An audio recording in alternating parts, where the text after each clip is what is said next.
le mérite revient à celui qui ose. C'est celui qui est dans l'arène, celui qui s'est battu, qui a échoué, qui a recommencé, qui est tombé, qui a pris des coups et qui en a donné, qui a osé y aller, quoi. C'est à lui que revient le mérite. Bienvenue sur le podcast Oser mon parcours. Moi c'est Sandy et je m'entretiens une petite heure avec des personnes qui osent leur parcours professionnel. Alors si comme moi vous adorez écouter des histoires de vie, je vous souhaite une bonne écoute. Bonjour Céline. Bonjour Sandy. Alors on se voit aujourd'hui pour que tu nous partages un peu ton parcours. Alors par quoi on commence ? Oui, c'était une grande question ça, par quoi on commence.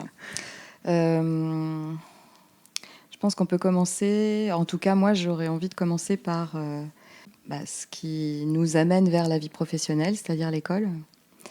Une école que j'ai assez mal vécue à partir de 10 ans, jusqu'à ce que je sorte en première année de BTS bureautique et secrétariat, avec un bac littéraire en poche, et puis un échec en première année de BTS bureautique et secrétariat, puisque je n'étais pas du tout à ma place. Je n'ai malheureusement jamais eu confiance dans le système scolaire, et le système scolaire n'a jamais eu confiance en moi, ce qui fait que la rencontre a été très médiocre et que je suis sortie du système scolaire, donc je me suis déscolarisée avec un bac, avec une première année de BTS, mais malgré tout, j'ai stoppé les études parce que je n'avais pas de... personne ne m'avait aidé à comprendre que je pouvais espérer avoir une ambition professionnelle. Donc, et je pense que pour moi, c'est parfaitement lié. L'ambition professionnelle, elle commence à l'école. Voilà. Donc, j'avais pas d'ambition à l'école. On m'a pas aidé à en développer. Ce qui fait que pour moi, ça a été très compliqué. Une fois que je suis arrivée dans le monde du travail, je n'avais aucune ambition professionnelle. J'avais eu des rêves. Lorsque j'étais enfant, je m'imaginais, j'étais très douée en langue. Donc, j'ai eu des envies de vivre une profession. Enfin, j'en ai eu plusieurs, parce que quand on est enfant, on rêve à plusieurs choses. Donc, j'ai eu plusieurs rêves, mais qui ont été à chaque fois découragés par les adultes qui m'entouraient, que ce soit ma famille, mes parents ou les professeurs, parce que c'est très stéréotypé, c'est très normé, l'école. Donc, pour pouvoir... j'avais envie d'être infirmière parce que je kiffe les gens. Et le soin, prendre soin des gens, être à l'écoute, les soigner. Vraiment, j'adorais cette idée-là, mais il fallait être bon en maths. J'étais nulle en maths. Je voulais être interprète parce que j'étais vraiment bonne en langue et j'avais une appétence pour les langues et pour surtout la traduction. Et puis non, c'était trop compliqué pour mes parents d'envisager de m'envoyer de faire des études universitaires loin de chez moi. Et puis, je pense mes parents, ils avaient des projets pour moi. Voilà. Donc, moi, j'avais pas de projet, mais mes parents, la société et les parents ont des projets pour nous,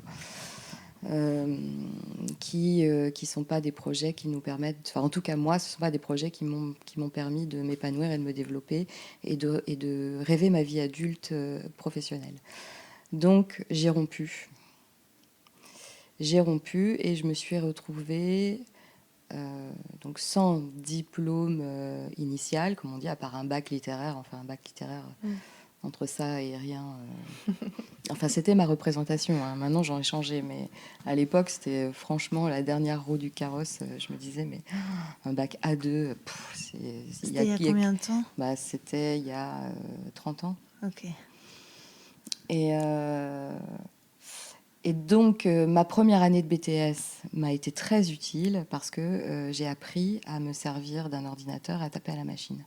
Donc, j'ai quand même fait secrétaire. Ça a été ma porte d'entrée dans la vie professionnelle via un contrat, les contrats aidés, là, les débuts, les tout premiers contrats aidés qui s'appelaient des TUC, les travaux d'utilité collective. Donc j'ai fait ça pendant 1 an. J'ai bossé j'étais secrétaire. Je fais le geste des guillemets, secrétaire du chef de travaux d'un lycée professionnel. Je me suis très ennuyée. J'ai découvert que le secrétariat, c'était pas du tout mon truc. Enfin bref, c'était voilà. À côté de ça, je faisais de la danse africaine. Donc j'avais une vie artistique très intense. je faisais de la danse africaine et j'aurais eu envie de devenir prof de danse, etc. Mais ça collait pas du tout avec la représentation que mes parents pouvaient avoir. Donc, pendant longtemps, mon parcours professionnel, il s'est surtout appliqué à être conforme à ce qu'on attendait de moi. Euh, donc, j'ai bossé en tant que secrétaire pendant plusieurs années, où j'ai petit à petit, j'ai fini par être autodidacte en fait, parce que il faut le savoir quand même, les jeunes, on leur dit qu'il faut des diplômes, mais la plupart des choses qu'on apprend au boulot, c'est pas à l'école, c'est dans le contexte du travail.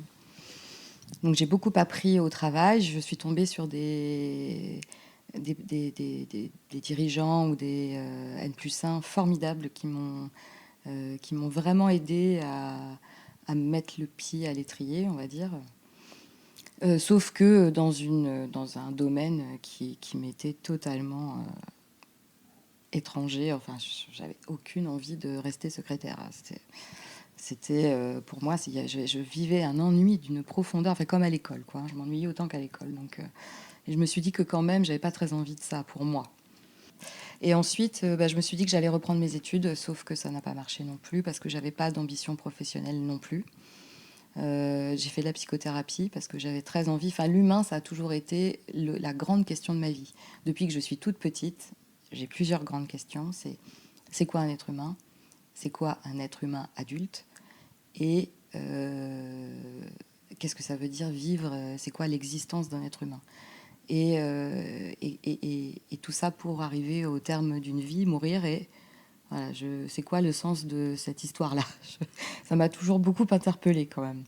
Parce que je trouvais qu'il y avait beaucoup de souffrance dans le monde adulte que je voyais, que je côtoyais. J'ai toujours trouvé que la société, le système était injuste. J'avais pas de mots à l'époque, mais aujourd'hui j'en ai un. On vit une vraie domestication. Voilà, c'est l'ère où les humains sont domestiqués par la société pour pouvoir être à son service. Or, et je trouve que cette image très très juste aujourd'hui. C'était l'intuition que j'avais, mais je ne savais pas comment la formuler quand j'étais plus petite et plus jeune. Donc j'ai été en révolte. Et j'étais en révolte et je voulais absolument pas vivre. D'abord, j'avais peur de m'engager sur le long terme. J'avais peur de me retrouver enfermée dans une vie professionnelle qui allait m'ennuyer. Donc j'avais peur de l'ennui en vrai. C'est ça le maître mot. J'avais peur de l'ennui parce que pour moi, l'ennui, c'était comme une petite mort, quoi. Comme ça m'empêchait de vivre, ça m'empêchait de rêver, ça m'empêchait de... Voilà. Enfin, l'ennui dans un boulot, quoi, où je me sentais au bout d'un moment complètement sclérosée, où je m'épanouissais pas, etc.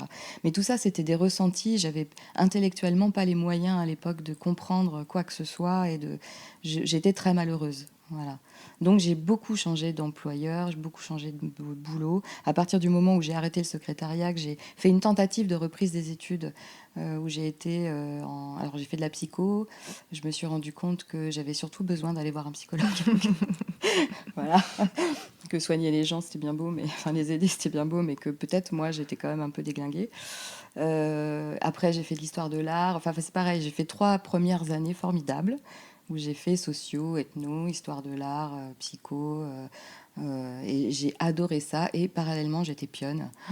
Et voilà, ça a été une révélation pour moi. Je veux bosser avec les humains parce que j'ai été pionne et que j'ai travaillé avec des élèves. Ça m'a permis de revivre mon adolescence, mais du bon côté, de comprendre plein de choses en les voyant vivre leur adolescence, leur mal-être, et puis leur joie. J'ai compris plein de choses. J'ai compris que moi, j'étais passée à côté de pas mal de choses aussi. Et, et puis, j'avais une posture adulte face à ces enfants que j'aurais aimé rencontrer, que j'ai jamais rencontrés. Et j'ai adoré le contact que j'ai eu avec ces jeunes. Vraiment, ça m'a fait beaucoup de bien. Et j'ai commencé vraiment à me dire à ce moment-là que quand même, j'aimerais bien bosser avec, pas forcément avec les jeunes, mais avec les humains. Mais bon, j'étais pas diplômée. Enfin voilà, il y a toute une histoire de légitimité parce que j'avais beau être en révolte contre le système, j'étais parfaitement conditionnée au discours dominant. Et donc, j'avais intégré l'idée que, n'étant pas diplômée, j'étais pas valable, et j'étais pas employable, et j'étais pas capable. Et pour bosser avec des humains dans ma représentation, donc psy, prof, je sais pas, voilà, et ben, il fallait être diplômé, quoi. Il fallait avoir fait des études, avoir un parcours pour pouvoir être reconnu, pour pouvoir être embauché, avoir un statut, etc., etc. Donc pour moi, et le fait de ne pas être diplômé, ça m'a vraiment mis des bâtons dans les roues intérieurement, je veux dire, hein, parce que en réalité, c'est pas vrai. Hein, je l'ai constaté après, mais ça m'a mis des bâtons dans les roues pendant très très très longtemps. Et puis, bref, après ça, j'ai loupé ma reprise d'études. J'ai fait trois super premières années où je me suis éclatée, où j'ai vécu, alors là, un vrai moment de jeune où j'ai vécu au jour le jour, où j'avais pas de projet. Ça m'a fait beaucoup de bien de m'autoriser, d'avoir déjà un peu d'argent pour moi, donc de ne pas être dépendante de mes parents, d'avoir mon autonomie, mon indépendance et de pouvoir vivre au jour le jour sans jamais me projeter. Ça a été, j'avoue, un grand moment de liberté et qui m'a façonné, qui a façonné ma façon d'être et de penser. Parce que ça a duré plusieurs années. Donc il y a eu les 3 années comme ça, où j'ai été pionne, et donc 3 années. Et puis après ça, j'ai eu 2 années où j'ai vécu avec un homme qui était libraire itinérant, où pareil, j'ai pu vivre aussi cette liberté un peu d'entrepreneur. Voilà, donc c'était bon. Après, c'était une autre histoire. Et puis j'ai pu me rendre compte qu'en fait, c'était possible de vivre autrement que d'aller dans une boîte, comme dit Pierre Rabhi, on passe notre vie à être dans des boîtes. Voilà, donc non. Oui, effectivement, c'est une réalité, mais c'est pas la seule. Donc j'ai commencé à explorer tout un système parallèle qui existe, hein, qui est bien vivant, de gens qui vivent de petits boulots, de choses qui ne sont pas reconnues comme d'une utilité folle par la société, le système, etc., qui ne sont pas ni des boulots de dirigeants, ni des boulots de production, ni voilà, des choses comme ça. Mais il y a tout un univers qui vit parallèlement, qui vit dans la société, qui fait partie intégrante de la société, mais qui est en parallèle d'un discours dominant et qui contredit l'histoire dominante de notre société, et que j'ai exploré pendant plusieurs années. Alors c'était super, et en même temps, c'est quand même des cheminements qui sont assez sinueux, chaotiques, broussailleux. Voilà, si on peut faire le parallèle avec un chemin, ça ressemble plutôt à un chemin de montagne qui n'aurait pas été emprunté si souvent que ça, finalement. Et il faut quand même donner un peu de sa personne pour débroussailler, pour tracer son chemin. Et c'est assez... On est confronté... Enfin, moi, j'ai été confrontée à beaucoup d'incertitudes, à très peu de visibilité, à beaucoup de confrontation aux autres, au monde, au système, et puis au fait, à la marginalité, puisque c'était vraiment j'ai vraiment vécu dans un système marginal, euh, au sens non conformiste, on va dire, ou non normatif du terme. Donc dans la pauvreté, avec beaucoup de systèmes D.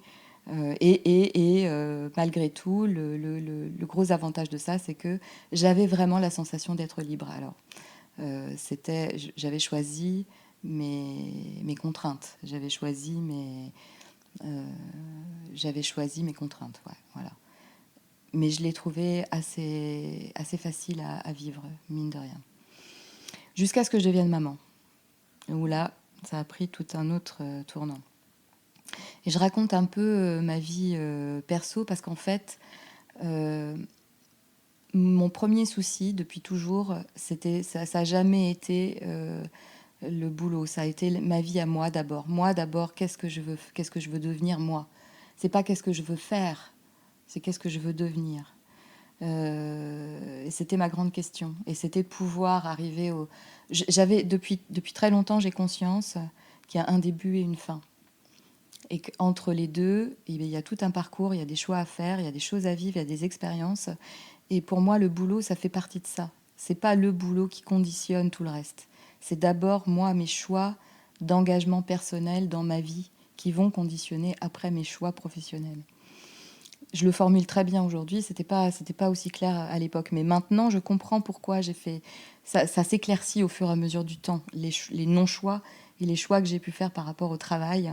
C'est que j'étais d'abord beaucoup plus intéressée par mon parcours personnel, mon développement personnel et spirituel, Donc la quête de sens existentiel, qu'est-ce que je fous là?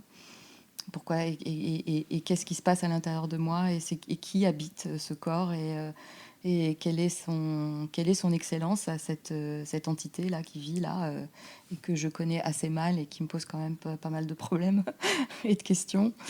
Donc ça a toujours été mon fil rouge et mon leitmotiv dans la vie. Ce qui fait qu'en effet, c'était assez compliqué de me confronter au monde du travail sérieux, quoi, entre guillemets. Voilà. Donc, en fait, je fais partie de ces profils. Il y en a quelques-uns qui ne sont pas assez reconnus et je pense dont on ne parle pas assez, qui n'ont pas la chance de pouvoir être accompagnés rapidement, en tout cas, à ces profils qui sont tardifs, qui se révèlent sur le tard, pas au début. Voilà, où les débuts de vie peuvent paraître un peu chaotiques, désordonnés, désorganisés. En réalité, pas du tout. Ça, c'est pas du tout l'idée. L'idée, c'est qu'il y a un besoin d'expérimenter très fort, de se frotter à la vie, d'aller toucher les limites. Et ensuite, il y a quelque chose qui se met en place et qui prend sens et qui se révèle. Et moi, je suis vraiment dans cette... Je me reconnais en tout cas dans cette catégorie de personnes qui se révèlent au monde assez tardivement. Donc j'ai 49 ans aujourd'hui et ça fait 3 ans que, enfin, j'ai trouvé un boulot qui me ressemble. C'est pas juste un boulot. J'ai l'impression de...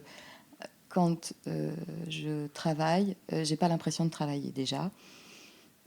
Et j'ai l'impression que ma vie est ordonnée et cohérente. Et que cette activité professionnelle nourrit pleinement mon projet premier qui est de savoir qui je suis, où je vais et comment je vais vers le meilleur de moi-même. Donc, je me suis formée au coaching professionnel, je suis coach professionnel aujourd'hui. Et la particularité enfin, c'est pas la particularité de ce métier, c'est la façon dont moi, j'ai décidé de le vivre. C'est-à-dire qu'aujourd'hui, je continue à être dans un parcours atypique et que je qualifie aujourd'hui de nomadisme professionnel, dans un cadre extrêmement structuré. C'est-à-dire que j'ai enfin réussi à trouver un cadre qui me permet non seulement d'être au monde, mais d'être aussi, d'être utile et de produire quelque chose pour cette société que j'ai pendant très longtemps dénigrée, rejetée, etc., parce que je la trouvais assez violente. Et aujourd'hui, alors ça, je pense que ça vient avec la maturité, la conscience, parce que je travaille beaucoup sur le développement de ma conscience. Et en fait, aujourd'hui, je me rends compte que d'abord, de toute façon, j'ai pas le choix. Elle est là, la société, j'en fais partie. Et tant qu'à faire, autant y contribuer de façon cohérente par rapport à ce que sont mes valeurs et mes ambitions. Parce qu'aujourd'hui, j'ai des ambitions. Et j'en suis pas peu fière. Je pensais pas qu'un jour ça m'arriverait. Des ambitions personnelles, mais des ambitions personnelles qui sont toujours tournées vers le collectif. C'est assez étonnant ce truc, c'est un paradoxe que je suis en train d'explorer. Mon parcours professionnel aujourd'hui, je ne le pense pas en dehors du collectif. Bien entendu, il me sert de levier d'épanouissement personnel, etc. Mais si je vais au boulot, c'est d'abord aussi pour pouvoir contribuer au collectif. Parce que nous sommes des humains, que les humains, ça ne se détache pas du collectif. On a beau être seul, on a beau... Enfin bon, oui, on vit dans de la contradiction permanente. Il y a le collectif et il y a l'individuel. Mais c'est du « et », quoi. On ne peut pas faire l'un sans l'autre. Et aujourd'hui, bon, moi, j'ai la chance d'avoir ce boulot qui me permet de me former tout le temps. Je suis obligée d'aller chez le psy, c'est génial, pour pouvoir travailler sur moi, continuer. Donc j'ai un vrai espace de développement personnel où je peux continuer à aller justement explorer et grandir dans ma perception du monde et dans ma vision du monde. J'ai des lieux de supervision, j'ai des groupes de pairs, enfin j'ai plein d'espaces où individuellement je trouve vraiment de la nourriture, mais alors plus qu'il n'en faut pour satisfaire ma quête de sens existentiel et intellectuel, etc. Donc, en contrepartie, je me dois d'œuvrer pour le collectif. Parce que c'est grâce au collectif que j'en suis là aujourd'hui aussi. si j'avais pas rencontré sur mon chemin des entreprises qui m'ont aidée à m'épanouir, parce que bon, il y a eu quand même un moment, je suis pas arrivée de parcours chaotique à coach professionnel. En fait, il y a eu quand même toute une phase de transition où, après avoir fait une école de naturopathie, parce qu'à partir du moment où je me suis dit, tiens, l'humain, ça m'intéresse, je me suis intéressée à tout ce qui touche à l'humain, dans sa psychologie, dans sa façon de penser, sa spiritualité, mais aussi son alimentation, l'écologie, etc. Enfin, la globalité, quoi, l'humain dans sa globalité, mais de façon... J'allais picorer comme ça, à droite à gauche. Voilà, je me documentais. En fait, je suis autodidacte. Je me le disais pas à l'époque, mais je me suis vraiment forgée de façon autodidacte. Et puis, j'ai rencontré la naturopathie. Euh, j'ai fait une année une année, enfin, c'est pas de la scolarité parce que c'est de la formation continue, en fait. Une année en naturopathie où là, j'ai découvert qu'il y avait un endroit qui donnait une formation sur tous les sujets qui m'intéressaient. Je ne savais pas que ça existait. Donc c'est vraiment la naturopathie, c'est un système de penser la santé de façon holistique et globale. Un peu comme la médecine chinoise, mais à l'occidentale. Et là, alors là, ça a été un tremblement de terre dans ma vie.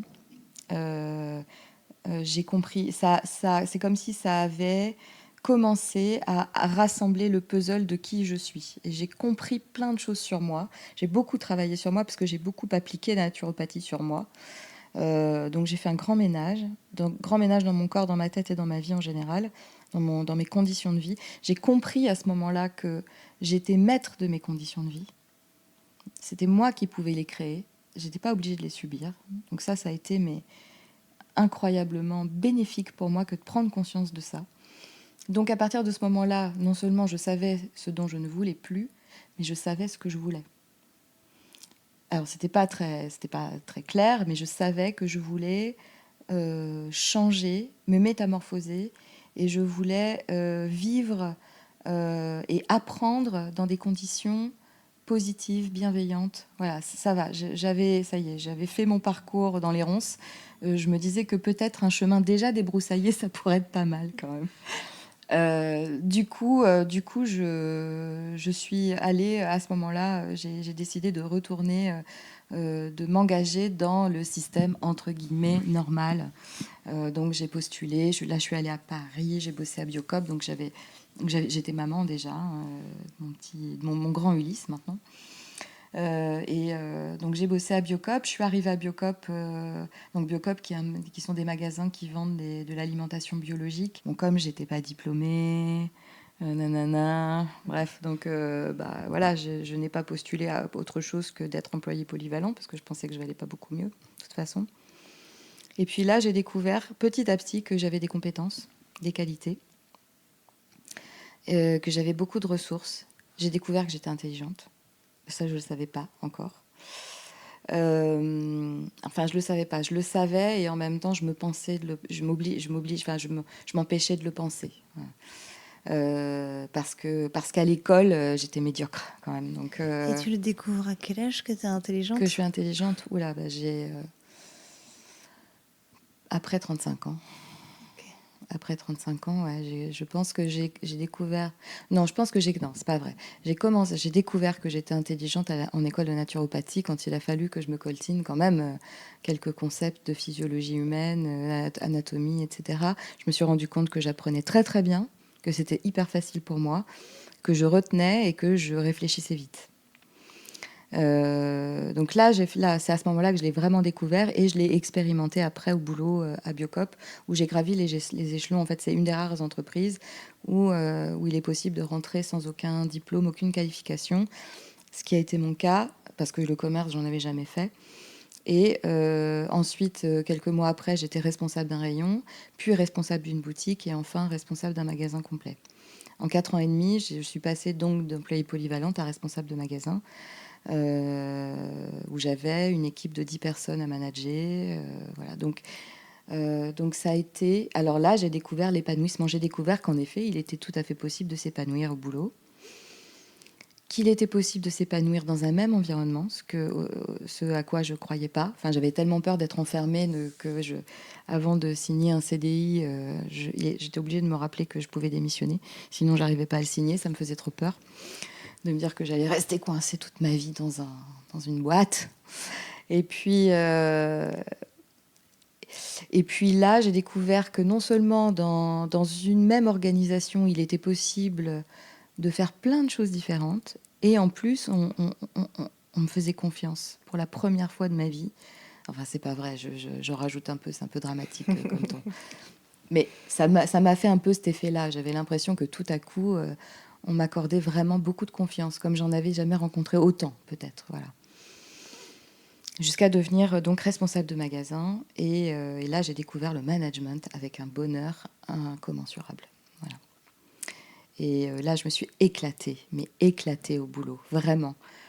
Ça aussi, c'est un truc, j'y croyais, enfin, je pensais pas que c'était possible de s'éclater. Le boulot, j'en avais quand même une image assez négative et je pensais pas qu'on pouvait s'épanouir au boulot, tout ça. Et là, vraiment, d'abord, j'étais en relation, j'étais dans un univers avec beaucoup de valeurs, des valeurs qui étaient les miennes. Et j'ai eu la chance d'avoir 2 patrons qui m'ont laissé faire ce que je voulais. Donc, ils m'ont fait confiance au point de me laisser me planter, par exemple. Et débriefer gentiment avec moi et me demander, bon, qu'est-ce que tu as appris? Et c'est la meilleure des écoles. Quand je pense à cette injonction qu'on a à réussir du premier coup dans notre système, mais c'est aberrant. C'est l'échec qui conduit à l'apprentissage. C'est comme ça qu'on a appris à manger.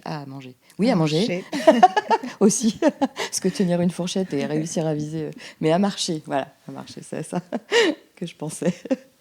À manger, c'est bon. Et donc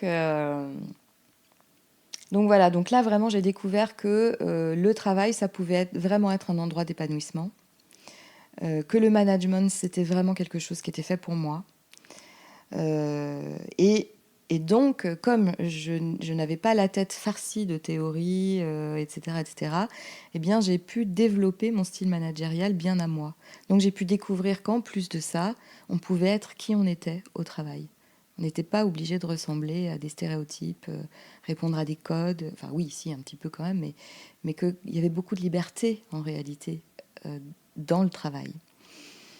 Donc ça a été une expérience vraiment fondatrice pour moi, qui a fondé, qui m'a permis de commencer à rassembler mon parcours en quelque chose de cohérent.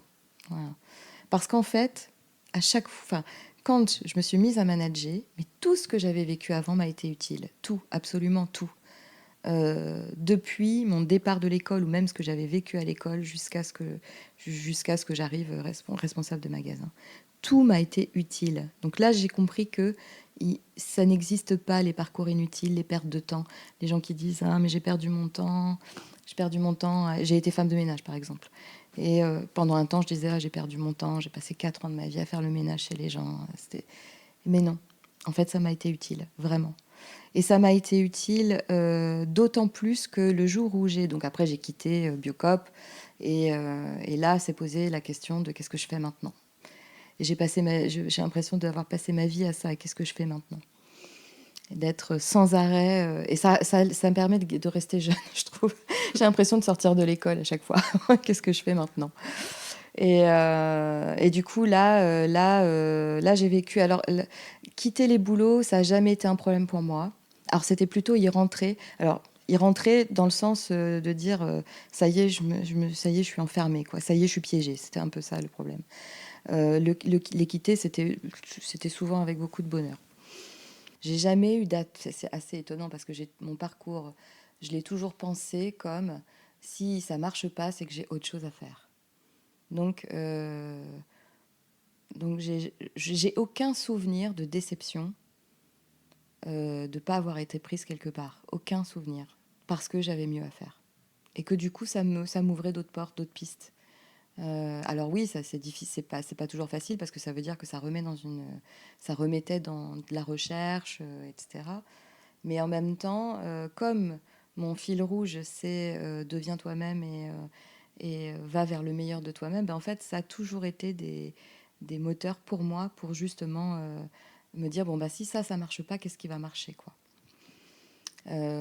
Plus ou moins consciemment, hein. Là, je le dis de façon très consciente aujourd'hui, mais ça n'a pas toujours été aussi conscient, c'était pas aussi affirmé.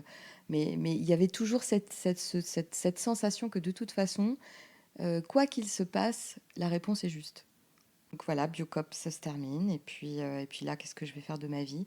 Et c'est une amie à moi, une très bonne amie qui me connaît depuis très très longtemps, qui a vu mon parcours, enfin qui a pu être témoin de tout ce que je vous ai raconté là, et qui m'a parlé du coaching professionnel en me disant que, elle me dit, mais tu fais ça depuis toujours, en fait, ça serait bien que tu sois payé. Et je connaissais pas le coaching professionnel, j'en avais jamais entendu parler. Je me suis renseignée et alors là, ça a été des pépites, enfin j'ai feu d'artifice dans ma tête, comme s'il y avait de la lumière tout d'un coup qui se... C'était la première fois de ma vie, ça a été l'autorisation de ma vie. Je ne remercierai jamais assez ma copine de m'avoir dit, vas-y, quoi, vas-y, essaye, je pense que c'est pour toi ce truc-là. Et j'ai trouvé, donc du coup, en plus de ça, super, école à côté de chez moi. Donc je suis allée à l'UCO, j'ai pas cherché, j'ai pas du tout, alors ça peut peut-être paraître pas très sérieux, mais ça aussi, c'est une façon de faire chez moi. Je suis pas, je marche au feeling et à l'intuition. Donc ça a matché tout de suite avec l'UCO. Je suis allée sur l'UCO, donc l'Université catholique de l'Ouest. Je suis allée sur le portail, j'ai regardé ce que c'était que le coaching professionnel, la façon dont ils en parlaient. J'ai fait 2, 3 recherches comme ça, etc. Mais je me suis dit, c'est à côté de chez moi. Ma copine me parle du coaching professionnel. Je découvre qu'il y a une école à côté de chez moi. Bon, allons-y, quoi. Et donc, je suis pas allée chercher plus loin. J'ai pas fait d'autres entretiens. Je suis pas allée chercher d'autres écoles. Je suis allée direct à l'UCO et je me suis dit, bon, bah, ils me prennent, tant mieux. Ils me prennent pas, c'est que j'ai autre chose à faire. C'est que c'est ailleurs, c'est que c'est pas. Et peut-être, je commençais à me dire, je vais peut-être me dire que je vais reprendre mes études de psychologie de façon plus sérieuse, avec un vrai objectif professionnel, etc. Et puis en fait, ça l'a fait. Donc j'ai été recrutée par l'UCO. J'ai vécu une année à l'UCO, mais incroyable. Alors là, mon cerveau s'est mis en route pour de vrai. Euh, donc là, j'ai compris qu'en vrai, j'étais vraiment intelligente, euh, que j'avais une culture incroyable dont j'étais pas consciente, tellement j'avais lu de bouquins, expérimenté de choses, vu de films, rencontré de gens, enfin parce que j'ai fait plein de rencontres et tout, enfin qu'en fait j'avais un univers déjà à l'intérieur de moi extrêmement riche dont j'avais pas vraiment conscience en tout cas. C'est les autres c'est les retours des autres parce qu'il y a beaucoup de feedback pendant les ateliers. En école de coaching, c'est vraiment un moment une année où on travaille sur soi, hein. C'est un développement de posture professionnelle. Forcément, qui dit développement posture professionnelle dit développement personnel, hein, ça ne va pas l'un sans l'autre. Et c'est le retour des autres qui m'a fait prendre conscience que j'étais extrêmement cultivée. J'en avais pas du tout conscience. Euh, et qu'en plus de ça, j'avais une façon de penser complètement en dehors du cadre, où j'étais pas, comme j'étais pas, j'étais vierge de tout champ théorique, dogme, etc., etc. Bah du coup, j'ai développé une façon de voir la vie et de penser les problématiques, les gens, etc., euh, assez hors norme et assez. Alors, c'est en toute humilité que je le dis parce que c'est ce que je vous dis là, c'est des choses qui m'ont été dites en fait, hein, dont maintenant j'ai conscience et que je cultive consciemment, mais que j'ai complètement découvert donc il y a 4 ans, hein, quand j'étais à l'école de coaching. Parce qu'à l'école de coaching, il faut se dévoiler. Le truc que j'arrivais pas très bien à faire quand même jusqu'à là, hein. C'était très compliqué pour moi de me dévoiler. Donc j'écoutais beaucoup les autres, mais je disais assez peu sur moi. Et là, il a fallu y aller quand même. Il a fallu me mettre en lumière et depuis, j'œuvre à me montrer plus ce pourquoi je suis là. Sinon, il y a 4 ans, je l'aurais jamais fait. J'aurais pas osé, je n'aurais pas trouvé intéressant ce que j'avais à dire. Et alors, c'est pas que c'est hyper intéressant ce que j'ai à dire, mais en tout cas, ça a le mérite d'être assumé aujourd'hui. Et donc j'apprends depuis à me dévoiler. Euh, et c'est pas à me dévoiler pour me dévoiler. C'est parce que j'ai compris que je privais les autres. Parce que moi, j'écoutais, je me nourrissais des histoires des autres. Et en fait, je me suis rendu compte que j'étais très égoïste à ne pas me dévoiler moi et à ne pas faire profiter les autres de mon expérience, de ma vision du monde, de ma façon d'être. C'est ça la richesse humaine, c'est le partage et l'échange.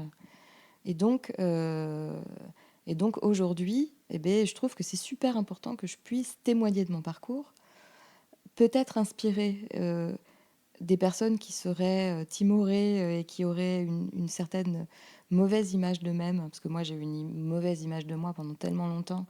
Je trouve ça, je trouve que c'est dommage parce que pour le coup, ça empêche d'atteindre vraiment son excellence personnelle. Et il n'y a que nous qui nous mettons ces barrières-là. Alors nous, et puis bon, l'environnement et les choses que les autres disent sur nous. Mais à partir du moment où moi j'ai décidé de changer ma façon de me voir moi, de me considérer, de me comporter envers moi-même, et ben le discours des autres sur moi a changé. Ça a mis du temps, c'est un décalage toujours, mais c'est pas grave, ça. Et donc je me dis aujourd'hui, si si mon parcours et puis la lecture que j'en ai peut être utile à d'autres, ben, ce serait vraiment dommage de ne pas en faire profiter. Donc je suis vraiment super contente que tu m'interviewes. Et ça me fait du bien de me raconter parce que c'est à chaque fois qu'on se raconte, alors je parle en on, je fais un peu une généralité, mais bon, j'ai l'impression qu'à chaque fois qu'on se raconte, on, ça contribue à construire et à renforcer, à étoffer une belle histoire. Voilà. Et moi, j'ai vraiment envie que mon histoire, ce soit une belle histoire. Donc je te remercie de me donner l'opportunité de pouvoir l'étoffer, cette histoire-là. Et donc aujourd'hui, eh ben, je suis très contente d'accompagner des personnes dans des problématiques professionnelles qui me sont la plupart du temps complètement étrangères. Donc du coup, qui enrichissent encore ma culture, ma perception du monde, etc. Donc je suis très reconnaissante à tous mes clients parce que du coup, oui, je ne fais pas que du coaching professionnel, je fais aussi de la formation, du co-développement professionnel. Et puis voilà. Donc j'interviens dans plein d'endroits différents. J'ai vraiment la chance euh, de pouvoir intervenir dans des endroits très divers, très hétéroclites, avec des populations extrêmement différentes. Mais tout ça, c'est de l'humain, quoi. Donc on se ressemble tous, en vrai. Dans nos particularités et dans nos singularités, il y a plein de choses qui nous rassemblent. Et je trouve que c'est d'une richesse incroyable. Je me remercie, moi, d'avoir osé, avoir osé entreprendre ce voyage-là, qui n'est pas un voyage facile, parce que je suis entrepreneur en plus. Donc j'ai ma société, donc j'ai plusieurs casquettes. J'ai la casquette de la professionnelle qui accompagne des personnes, qui forme, etc. Et puis j'ai la casquette du chef d'entreprise, quoi. Et ça, celle-là, elle n'est pas facile, tu vois.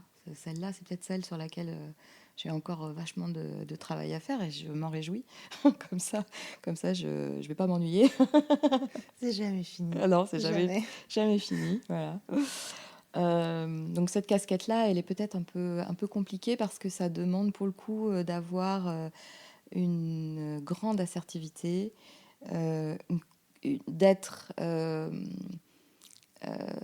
d'être à la fois, comment dire, de naviguer à vue tout en ayant un vrai projet, une vraie vision à long terme. Donc, et cette espèce de contradiction-là, elle est hyper intéressante à explorer et à vivre. Et elle est inconfortable. Je ne suis pas toujours... quand je prends ma casquette d'entrepreneur et que je regarde un peu, que je fais mon bilan et tout ça, bon, je ne suis pas encore rentable au sens financier du terme. Et en même temps, c'est un métier, ça fait 3 ans vraiment que je travaille à plein temps à ça, que je fais que ça, sans avoir eu de réseau professionnel à Angers. Donc j'ai tout construit de zéro. Voilà. Ce qui fait que pour l'instant, je suis en train vraiment de construire mon réseau. Mais ça porte ses fruits parce que chaque année, mon activité augmente. Et donc, mon chiffre d'affaires augmente. Donc, même si je ne suis pas rentable, je ne suis pas déficitaire. Voilà, je gagne de l'argent. Ça, c'est chouette. Voilà, c'est super. Et mon objectif, maintenant, mon ambition, en effet, c'est de réussir à trouver la légitimité à en vivre financièrement. Et je chemine et je suis très, très bien partie. Mais voilà, mais je pense que là, je me fais accompagner. Voilà, j'ai besoin d'un petit accompagnement. Parce que oui, j'accompagne des gens, mais je suis moi aussi en attente et en demande d'accompagnement, bien entendu. Pour finir, Ouais. je voulais savoir ce que t'évoquait le titre de ce podcast, Oser mon parcours. Mm. Oh bah oui, bah c'est. Je pense que je vais te le piquer déjà. Volontiers. Parce que, oui, pour résumer, enfin, alors oser, c'est le.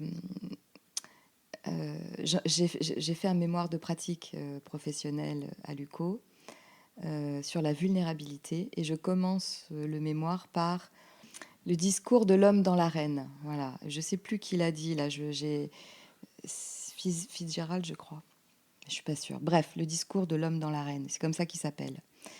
Et où en gros il dit que le mérite revient à celui qui ose.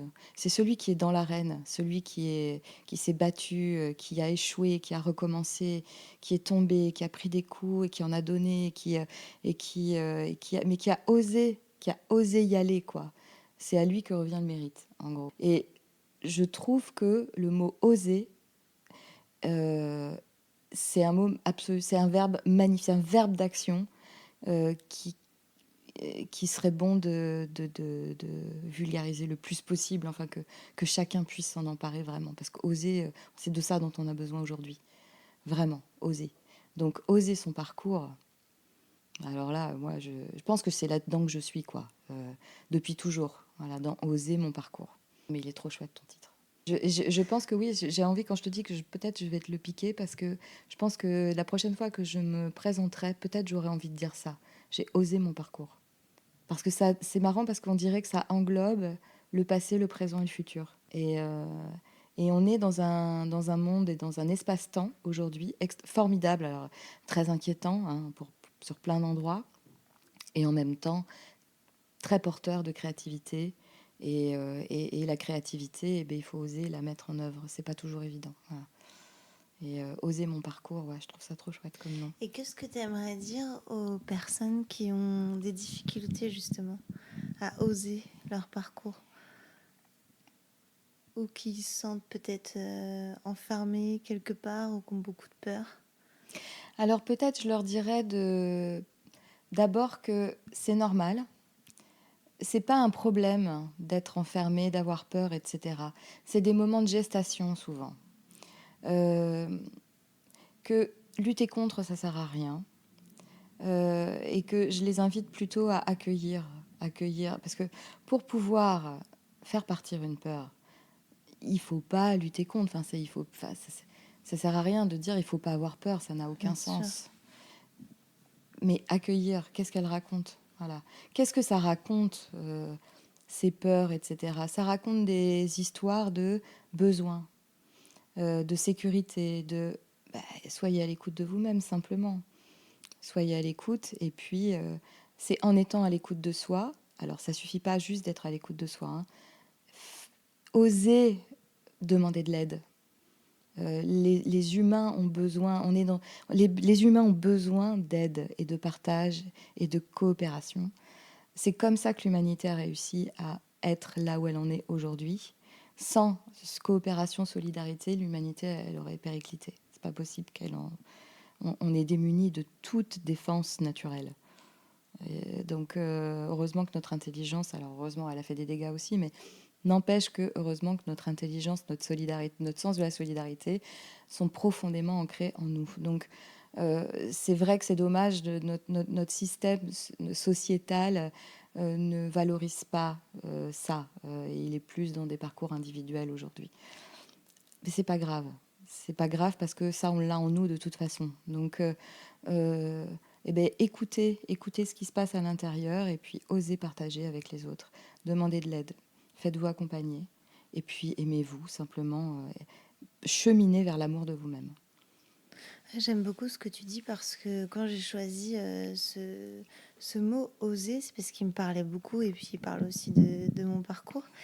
mais aussi il y a une injonction aussi à oser, à y aller, à être fort et à le faire. Oui. Et alors qu'en moment, Mm. on se fout la paix Oui. aussi et on peut, à des moments de vie, ne pas y arriver, ne pas avoir envie. Et j'aime beaucoup, du coup, quand tu parles de gestation et accueillir ça.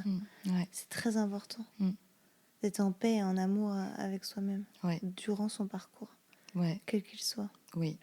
En sachant qu'il y a des hauts et des bas et que c'est Ouais. perpétuel, c'est pas quelque chose d'ancré à jamais. C'est un vrai travail d'orfèvre, hein. C'est un art. C'est l'art de vivre, Ouais, tout c'est ça. simplement. Alors merci Céline de nous avoir parlé de ton art. Ben merci. Merci de Vraiment m'avoir. très contente. Moi aussi. Au Au revoir. revoir. Merci beaucoup d'avoir écouté cet épisode. S'il vous a plu, n'hésitez pas à me soutenir en le partageant, en le commentant ou en lui mettant des petites étoiles. Vous pouvez aussi interagir sur la page Instagram Oser mon parcours. En tout cas, moi je vous dis à très vite car j'ai encore quelques superbes rencontres à vous partager.